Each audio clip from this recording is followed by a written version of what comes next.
Vous avez été nombreux à me demander un contenu clair, accessible et surtout pratique sur l'alimentation anti-inflammatoire. Alors j'ai décidé d'y consacrer une mini-série en 4 épisodes à retrouver tous les 15 jours. Et aujourd'hui, on commence par la base. Qu'est-ce que l'inflammation et pourquoi c'est si important de la comprendre? L'inflammation, c'est quoi exactement? L'inflammation, à la base, c'est un super pouvoir de notre corps. C'est sa manière de se défendre contre une infection, une blessure, un stress. Elle est là pour réparer, réguler et protéger. Mais parfois, elle s'emballe. Et là, c'est tout autre chose. Une inflammation qui s'installe dans le temps, ce qu'on appelle inflammation de bas grade, peut devenir un facteur de risque pour plein de troubles, comme le diabète, les douleurs chroniques, les troubles digestifs, l'arthrose, les maladies cardiovasculaires. Et dans mon cas personnel, elle s'est traduite par des douleurs articulaires, extra-articulaires et une grande fatigue.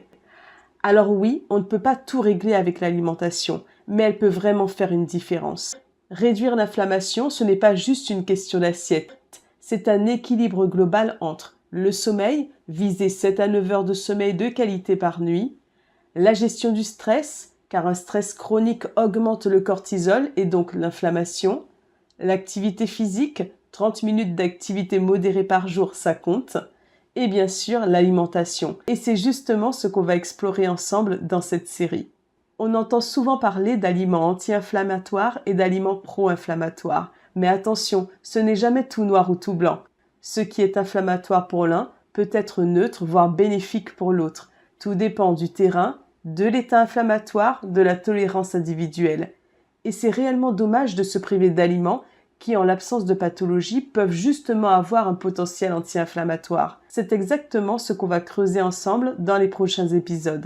Dans les prochaines vidéos, je vous expliquerai quels aliments favorisent un état anti-inflammatoire et pourquoi, comment construire des assiettes apaisantes et nourrissantes, et je déconstruirai certaines idées reçues sur des aliments dits inflammatoires à tort.